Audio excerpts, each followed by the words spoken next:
ஜெம்பக்தி நேயர்களுக்கு வணக்கம். இன்றைய பார்ப்பூற்றும் ஆலயம் நிகழ்ச்சியில காசி யாத்திரைக்கு செல்லும் போது 5 கட்டளைகளை பின்பற்றல அப்படின்னா ஏற்படக்கூடிய ஆபத்துகள் பற்றி தெரிந்து கொள்ளலாம். இந்துக்களுடைய புனித பயணங்கள்ல ஒன்னா காசி யாத்திரை போறது அமைஞ்சிருச்சு. காசி யாத்திரை போகக்கூடிய ஒவ்வொருத்தருமே சில முக்கியமான கடமைகளை செய்யணும். வீட்டில் விநாயகர் பெருமானுக்கு பூஜை செய்யணும். பிள்ளையாரப்பா, எங்களுடைய காசி யாத்திரை எந்த விதமான விக்னமும் இல்லாம நிறைவேற உன்னுடைய பரிபூரண அருள் வேண்டும் அப்படின்னு பிரார்த்தனை செஞ்சுக்கணும். அதன் பிறகு யாத்திரையை தொடங்கணும். காசி யாத்திரை போறவங்க 5 கட்டளைகளை கவனத்துல கொள்ளணும். 1, கணவன் மனைவி 2 பேருமே சேர்ந்துதான் யாத்திரைக்கு போகணும். தனித்தனியா போனா பலன் கிடைக்காது. 2வது, யாத்திரை முழுவதும் பக்தி உணர்வு மட்டுமே மேலோங்கி இருக்கணும். வேற உணர்வு சிந்தனைக்கும் இடம் தரவே கூடாது. 3வது, யாத்திரையின் போது கணவனும் மனைவியும் சேர்ந்து எல்லா சடங்குகளையும் வழிபாடுகளையும் செய்யணும். 5வது, யாத்திரையின் போது புலனடக்கம் ரொம்பவும் முக்கியம். கணவன் மனைவி உடலுறவு சுத்தமா கூடாது.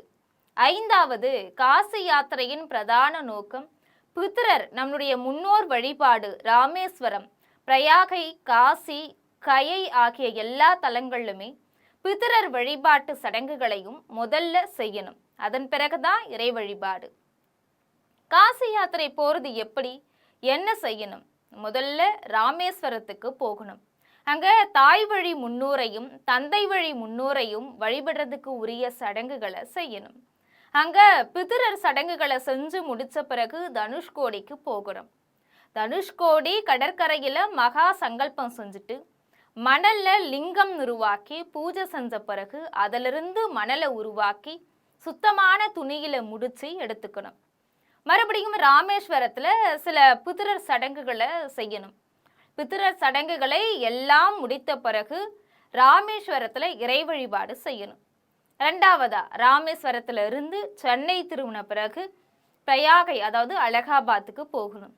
சென்னையிலிருந்து காசிக்கு நேரடியா போனாலும் முதல்ல பிரயாகை போய் பித்ரர் வழிபாடு இறை வழிபாடு முடிச்சுட்டு தான் மறுபடியும் காசிக்கு திரும்பணும். அப்படி இல்லைன்னா சென்னையிலிருந்து நேரடியா அலகாபாத் போய் அந்த வழிபாடுகளை செஞ்ச பிறகு அங்கிருந்து காசிக்கு போகலாம். பிரயாகையில பல சடங்குகளை செய்யணும். அங்க திருவேணி சங்கமம் இருக்கு. அங்க சடங்குகளை முடிச்ச பிறகு ராமேஸ்வரம் தனுஷ்கோடியில சேகரிச்சிருக்கக்கூடிய மணலை திருவேணி சங்கமத்துல கரைச்சிடணும். பிரயாகை திருவேணி சங்கமத்துல இருந்து கங்கை நீரை எடுத்துக்கணும். கங்கை நீரை திருவேணி சங்கமத்துல இருந்து எடுத்துக்கிறது தான் ரொம்பவும் உத்தமம். செம்புகள்ல விற்கக்கூடிய கங்கை நீரை நம்ம வாங்கக்கூடாது. அதன் பிறகு பிரயாகையில பித்ரர் வழிபாடு இறை வழிபாடு செய்யணும். 3வதா, காசிக்கு போகணும். அங்க முன்னோர் பித்ரர் சம்பந்தமான பல சடங்குகளை செய்யணும். 4வதா, காசியிலிருந்து கயைக்கு போகணும். கயை சேத்திரத்துல முன்னோருக்கு சடங்குகளை செய்யணும். பித்ரர் காரியங்களை செய். உலகத்திலேயே மிகவும் சிறந்த பூமி கயை. தாயாரும் தகப்பனாரும் மற்றும் முன்னோர்கள் நல்ல கதி அடையணும் அப்படின்னும் அவங்களுடைய ஆசிர்வாதங்கள் பரிபூரணமாக கிடைக்க வேண்டும் அப்படின்னும் விரும்புறவங்க எல்லாருமே கயை அப்படிங்கிற புனித தலத்துல முன்னோர் சொன்ன சடங்குகள் எல்லாத்தையுமே செய்யணும். அதன் பிறகு கயையில் இறை வழிபாடு செய்யணும்.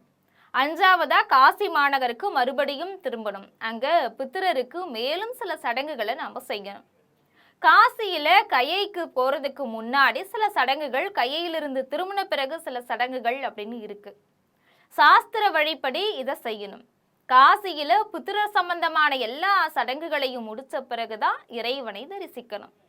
அதன் பிறகு அவங்கவங்க ஊருக்கு திரும்பலாம். 6வதா, 2வது முறையா ராமேஸ்வரம் போக வேண்டும். அங்க பித்ரருக்கு உரிய சடங்குகளை செய்யணும். அதன் பிறகு இறைவனை வழிபடணும். திருவேணி சங்கமத்துல சேகரிச்ச கங்கை நீரை கொண்டு ராமேஸ்வரம் ராமநாத சுவாமிக்கு அபிஷேகம் செய்யணும். அதன் பிறகு இதர பூஜைகளை முடிச்சுக்கிட்டு அவங்கவங்க ஊருக்கு போகலாம். 7வதா, காசி யாத்திரை நல்லபடியா நிறைவு பெற்றதை ஒட்டி வீட்டுல விசேஷ ஹோமம் பூஜை செய்யணும். அன்றைய தினம் உறவினர்கள் நண்பர்களை அழைத்து அன்னதானம் செய்யணும். அத்தோட காசி யாத்திரை நிறைவு பெறும். நன்றி.